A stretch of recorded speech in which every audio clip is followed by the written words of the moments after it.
Hi guys, welcome back to the garden and to the channel. Um, Today we were going to be looking at the end of August garden tour. So stick with us as we go around the garden and check out all the different plants and growth. We've had quite a few new purchases as well, and we'll just kind of go through each plant that we've got here.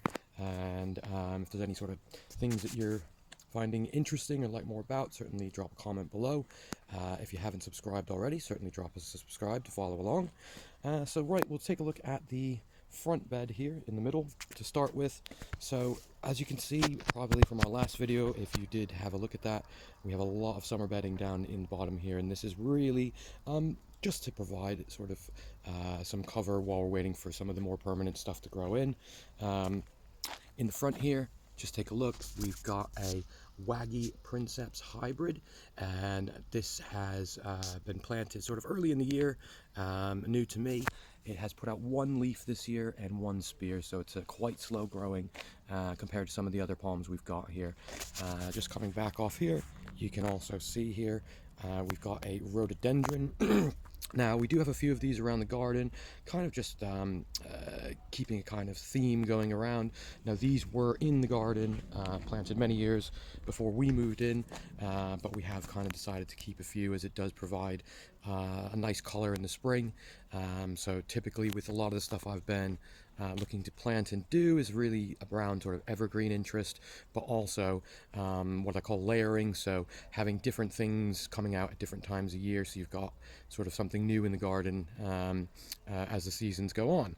Now just below that we've got the common dusty miller and a black colocasia sapphire gecko. Now these were new purchases from B&M. Quite nice size leaves on these as well. These will be coming in for the year. You can see I've actually left it in the pot and sunk the pot into the ground just to kind of help with winter protection. But that will be removed and put into either a greenhouse or indoors for this for the winter here. It did take a lot of damage from the recent winds we've had here in the UK. It has been very high winds, and I've got a couple of videos on the channel around some of the winds we've had. Now in the center bed here, next to the Waggy, we've got a hart's tongue fern. You can also see a small clump of Xanthodecia that comes up every year, and behind that you've got the hostas. Now we've got a small pond and water feature in the middle here, and around that we've got the 4-foot Dixonia Antarctica tree fern. Now this, we purchased this in November last year. It did come as a bare log. Now unfortunately we did lose 5 fronds in transport, but it is still put out a decent sized flush this year. So keeping it very well watered, and hoping we get a second flush perhaps later on in the year. Following down here, we've got one of the Cordyline australis. Now this, again, the idea is to provide some height coming up here eventually, and to give us sort of a bit more of a microclimate. Just behind that, we've got a patch of yucca. Now these have put up a flower spike already this year. Really nice, lovely white flowers on that, and those are edible flowers as well. Just panning to the side here, you've got a black and yellow iris. Now this, I've had a lot of these in the garden, and I'm going to be, I think, replacing them. Although they are evergreen, you can see a lot of tat on the leaves here. Just not the nicest looking plant, if I'm honest. Just behind that, we have a Forestii. Now these, again, I find for the spring interest, really nice on that side as the new foliage comes out sort of red and yellow. So you get a really nice sort of color variations in the background here. As we keep coming along the bed here, guys, you've got a Musa sycamensis or Darjeeling banana. This is like the Bengal. You can see here lovely striations and coloring on the new leaves. Underneath that leaf as well, lovely kind of a goldy color on that there. Again, providing a nice interest. It's the only one I've got. I think I will be keeping it in the ground this year and just seeing if I can get it to overwinter, similar to the Musa bastiu that we've got. Next to that, I'll come back a bit here. We've got one of the bamboo grasses. This is a perennial, comes back every year. Again, I'm not sure if I'm 100% on the placement of this at the moment. This was planted sort of early on in the garden, and we've kind of planted things around it, so I may end up taking that out and moving it here. And we have to see. You can see on the canes here, it does have a bamboo style kind of cane with these lovely kind of white almost flowers that come out, if you will, from it there. Next to that, guys, you've got the chamaerops. This is a triple trunk chamaerops. This was also in the garden before we moved in. Now I have tidied that up really just to kind of show the trunks off a bit more. I think it kind of has a nice impact now. Just on the inside here, this is our sempervivum and sedum garden. Now again, guys, as I say, very overgrown in the garden. I do appreciate that. So you'll expect to see a few sort of jungly looking things here. This is these sedums, as mentioned. You got your sempervivum as well, and these are kind of covering the rock work of the old water feature that we made here. Now, just moving on from the side of that, guys, we also have one of the larger Trachycarpus palms. This one purchased from B&M this year. As mentioned, we went for the larger height here because of the walkway and where the new pond is going in. Really need to be able to walk under that straight away rather than waiting for those to grow. As we come back here, guys, just take a look. We've got a large stand of green bamboo. Now you can actually see, even though I've got a border around this and a brick border, we are still getting a couple little runners out, so you do have to be really careful with the running bamboos, you know, to really contain them well. As we take a step back from this stand, it's really put on some decent height this year, and acts as almost like a separator for the garden, giving us two sort of distinct areas, one with the water feature and bar area back there, which we'll go take a look at in a minute, and dividing our kind of big leaf border at the back here. So let's just go take a look at this. This is our onset morelli. This is a second year plant, has done pretty well. I'd say it's nearly sort of 6 foot to the top of the leaves now. Really nice size big base on that as well. So of course, as of last year, we'll be dry storing this in the cupboard when it comes to the end of the season here. Just next to that, guys, you've got the Canna Pretoria, which is just sending out its little flag leaf, you can see right there. And that will be new flowers coming out here. Now on to the Musa Bastu. This is quite a large clump. It is second and third year plants here. I would say it is somewhere up to about, maybe 10 to 15 foot now. Massive style leaves on these. Now this is one that I do protect to keep the height on this. With this one here as well, you can see massive damage by the winds recently, so not hugely fussed on that though. These do put out new leaves sort of every 4 to 5 days, so at the moment here, you know, within a couple weeks time we'll be able to remove all that pat and you know, have the nice fresh leaves there, provided we don't get any more large winds. As we move over from here, guys, we have we're still doing a lot of building work in here, so I do apologize. There's a lot of stuff. It is an ongoing project as we go here. We've got the Butea odorata, or pindo palm or jelly palm, in a raised bed here at the back. This bed has approximately 2.5 tons of gravel, I believe, in it now, just to provide really good drainage. Looking down, I've got one of the small aeoniums. Now, this one here was a freebie from one of the other local gardeners that I get some plants from, and you can see since it's gone in, it has produced loads of new heads off that. Again, this will be protected for the winter as well. Now panning up into the raised bed here, we do have one of the yucca jewels. Now these are reportedly only hardy down to -2, so we'll be getting some protection this year. I may build an overhead protection over this bed. You've got some more of the yucca, as well as another cordyline. This hopefully again provides some height soon. Panning along the edge here of the back, you've got a young onset morelli here, and we've also got yuccas. Again, you'll see these are all over the garden. We have loads and loads of these. Next to that, we've got the tetrapanax. This is the papyrifera, so it is the slightly smaller variety. New to me this year. Again, has put out a decent sized woody stem. you know, probably gained about 2.5 inches on that since the beginning of the season, and the leaves are just starting to size up now. You know, I think it's going to take a little bit of time to get to its full potential, but glad to see it starting to put out some big leaves now. Next to that, we do have a small Musa Cavendish. I don't think this spot's been great for it. It's struggled to put out even one leaf this year, so gonna probably, again, this is gonna be dug out anyway. It's not ground hardy, so we'll try it in a different spot perhaps next year. Panning along there, we've got a small Fatsia japonica, as well as a cutting of the Forestii, trying to again add that sort of all around the garden here, just to provide that kind of repeatability and you know, a bit of coherence on it. Now on this back bed, guys, this is a bit of a messy border at the moment. I haven't done much with it. Got one of the small Trachycarpus palms again. You've got a black bamboo, which I've kept in a pot. Now this was actually a cutting of one of the runners that I had going out into the garden. I've just whacked it in a pot with some dirt, and it has put out one small cane, so it is doing something. So we'll have to see what happens with that. This was one of the rhododendrons that I saved. It was only 50p at my local supermarket last year. Put it in the ground, and it has put out all this new growth since then. Next to that, guys, you've got the one of the black grasses, and also we're trying to add a cutting of this here. Let me just see if I can get the light right. This is cutting from the Heavenly Bamboo, which we'll take a look at the big stand shortly here. I've had quite good luck with these, actually, just popping them straight into the dirt after cutting, and they seem to grow away fairly well. So we're going to see how that one goes on. We are adding a new border back here on the mini golf course. Bricks are there just as a rough lay, just to kind of figure out how wide I'd like this little border to be.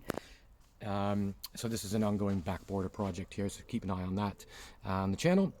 This is one of the Sabaras. Now this is a deciduous plant. I quite like the foliage on it. It really seems to have quite nice patterning. Now this one is more of a bush forming sort of size, so it won't get massive, but it does have the leaves do change color throughout the season. So towards the end of your season, you can have your kind of yellows and reds with zingy greens in the spring. So just another area of interest.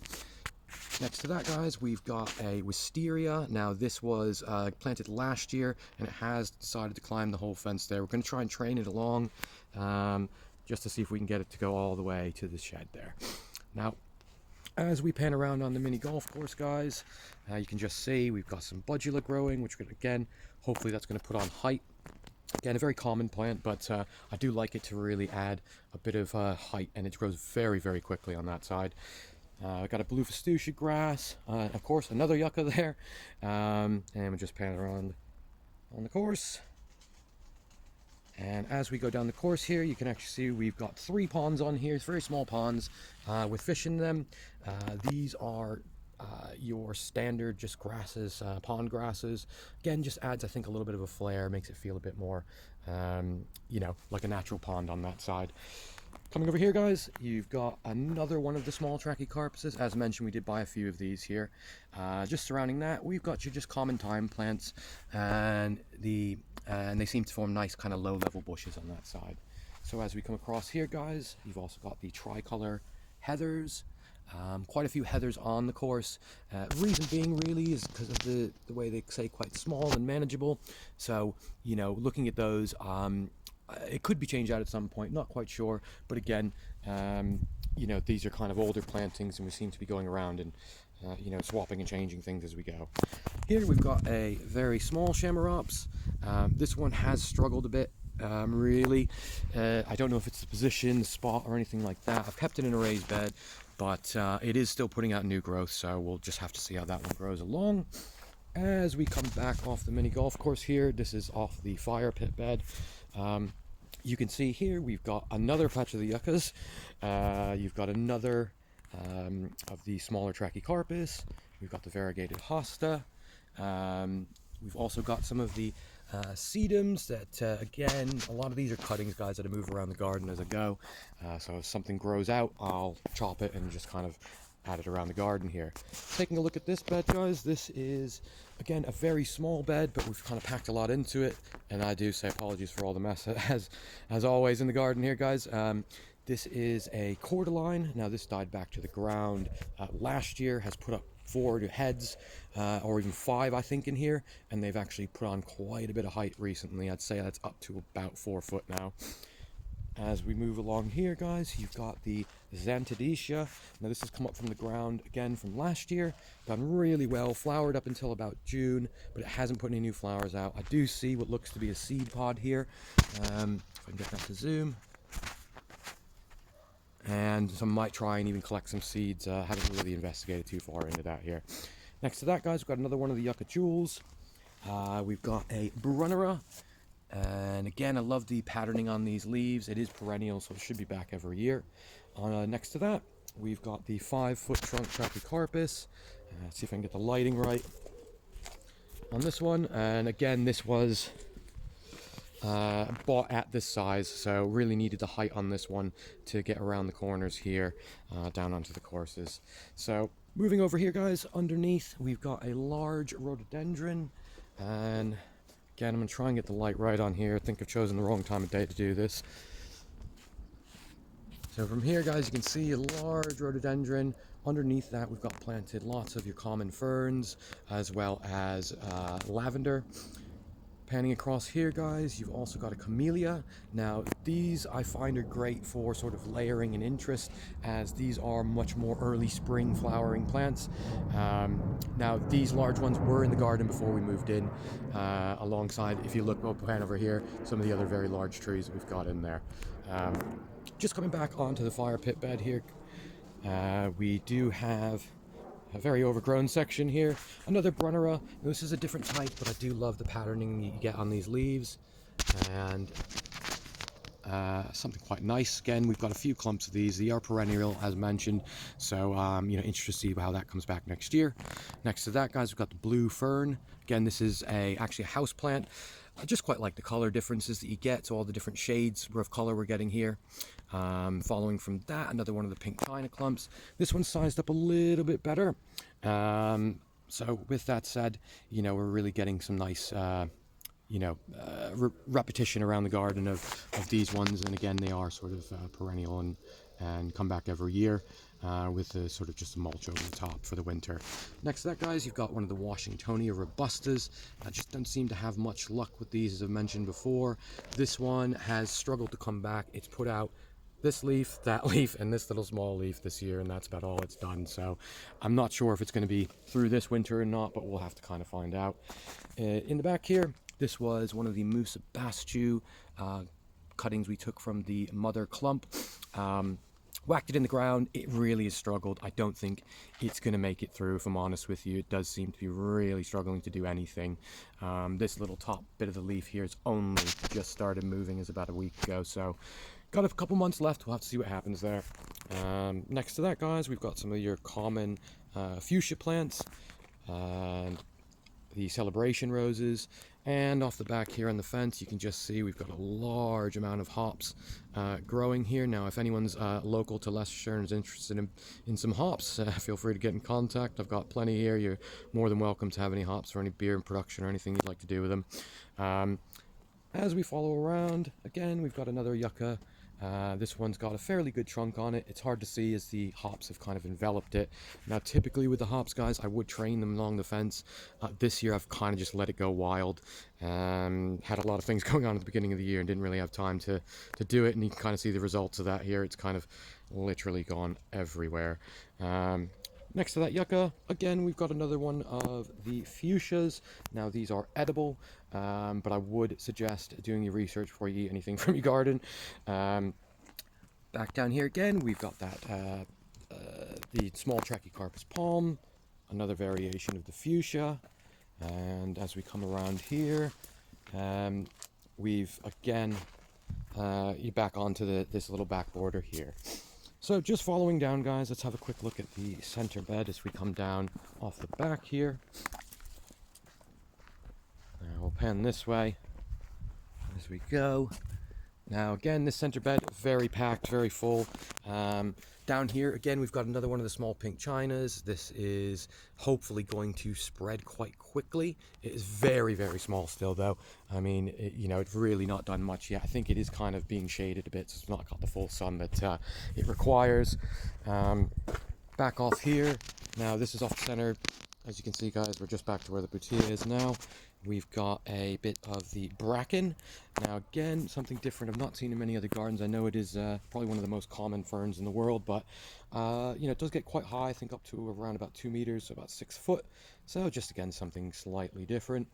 Here, as we look down, we've got another Musa Bastiu, a baby plant. Now I'm hoping again with this one, this is going to form a decent sized clump in this area and provide a nice kind of outlook off the back. As we look further into the center bed, we've got the Canapertoria, which has gone into flower. Lovely flowers on that, and good size. One of the biggest cannas I've got this year. Again, this is one of the large yuccas that we actually saved. This was in a neighbor's garden, was going to go to the tip, so we've asked if we can politely have it, and they're more than happy to give it to us. So again, I've got 3 of these large ones in the garden that we collected for free from there. Just down underneath, we've got the pink china again. Now this is kind of putting on the reasonable size now, as you can see here, with a new leaf just coming out from the middle there. Following around this bed, again, guys, we've also got a Formium, or New Zealand flax. This seems to be actually putting on some reasonable height this year, so hopefully that's going to kind of fill out this area. And of course, guys, another yucca there. Let's pull around. Now this is one that's interesting. I have had horrible luck with these, and I don't know if anybody else can attest to the same thing. So this is a Phoenix canariensis. I thought it completely died, spear pulled, looked dead, but it has pushed out this bit of growth here. Now you can see, you know, we're not talking anything big. I'm on that side here, but we'll kind of let that go. I mean, these do size up massively when they get big. Of course, that's going to take many years, so we'll just kind of see if this will survive the winters here. Not done much with it. It's more of an experiment. I do find a lot of the stuff that I do in the garden here, guys, is experimental. Some works, some doesn't. It's one of those ones, isn't it? Right, let's take a quick look over here, guys, at the back jungle bed. Now, just as we walk over here, you can see this is where we are adding a very large rec pond. It's going to have a plunge pool down in the middle here, with the waterfall section off the back here, which you can just see where it's starting to be made. Now, onto the back bed here. Let's just take a look. We've got a Musella lasiocarpa, another hart's tongue fern. Now, interestingly, this fern was actually found in a drain gutter outside of my house. So just goes to show tropicals can grow sort of anywhere, you know, given the chance. Here we've got another one of the small Trachycarpus. Behind that, we've got a baby Dixonia. We've also got one of the variegated cordylines that really struggled to just come back this year again. We've got the blue Festucia. As we come down here, guys, you've got another small azalea. We've got the Miscanthus sabranus, or the zebra grass. Picked up a couple of these as well. Behind that, you've got one of the black hook eucharas. Some more just common ferns. Inside here, we've got a a Musa acumata grand nain. And next to that, again, another one of the small baby Dixonia tree ferns, and you can see this one's just putting out some new leaf and has a very beginning formings of a trunk. Of course, it used to take years to put any sort of trunk on, so I'm not expecting a trunk tomorrow on this one. Here we've got an onset morelli, another small plant. Again, I'm hoping this sizes up for the winter and we can dry store this alongside the big one. Got the Musa Siam ruby. Again, hopefully this does size up. This one came with 5 in a pot, so I was quite happy with that. Now, the Siam ruby, the onset, as well as the acumata will be coming in for the year. Again, not sort of ground hardy at all on these, similar to the Cavendish. Hence the reason you may say, well, this is planted very, very close to each other. You know, when they do size up, it's going to be a lot of competition. Of course, when they do come out next year, we're going to kind of put them in better spacing. But for this year, just to provide a bit of interest, we've cut them fairly close. Again, you've got another zebra grass here. Another small Trachycarpus palm. On this side, we do have a Washingtonia. This is a larger one. Did get a really good deal on this one. So I thought, you know what, I'll try the bit bigger size just to see if that may aid in getting it through. It's got protection on the fence here as well, so I'm really hoping kind of position will do well this year. Moving back down the path, we've got the Fatsia japonica, another large yucca. We've got bamboos coming over the path. And as we come down, this is our 1-foot tree fern, which has put on a decent amount of fronds. I think it's looking quite nice in there, and it's got a great protection from the plants above. You can just see another new frond coming out still on this one here. As we pan around, this was the experimental tree, guys. You may have seen before. We've wrapped a bunch of the limbs around itself, hoping to create a unique trunk. Next to that, we've got some of the golden bamboo, as well as the green bamboo. Now, this is probably the largest canes that I've had, so fairly big on that side. I'd say probably about a 10p sort of size, or a quarter from States. You can see I have left all of the sheathing that it does when it grows underneath. This does help to provide some energy back to the plant as we go. And let's just go over to one of the last areas of the garden we'll check out today, guys. We'll come around the bar area. Now, we are going to be adding a greenhouse in this area here, which was a free purchase on Facebook, so always love me free stuff. Coming around here, guys, we do have a very small Dixonia. So this is about a 4-inch trunk. Has put out some decent leaves this year.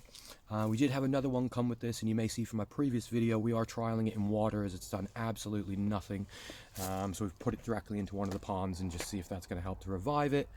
And following to this bed here, guys, you've got the only Washingtonia clump that we had that managed to keep some leaves. Again, it's very much struggled this year. You've got another set of the yuccas, the Azalea japonica. We've got some of the crocosmia, and following around are the water feature. Now, this is one that's on the channel, guys. If you want to check it out, it has absolutely grown itself through. You can't even see where the waterfalls are now, which I will be trimming that up at some point there. Now, of course, thank you for joining us today. Like, share, and subscribe, and we hope to catch you on the next one.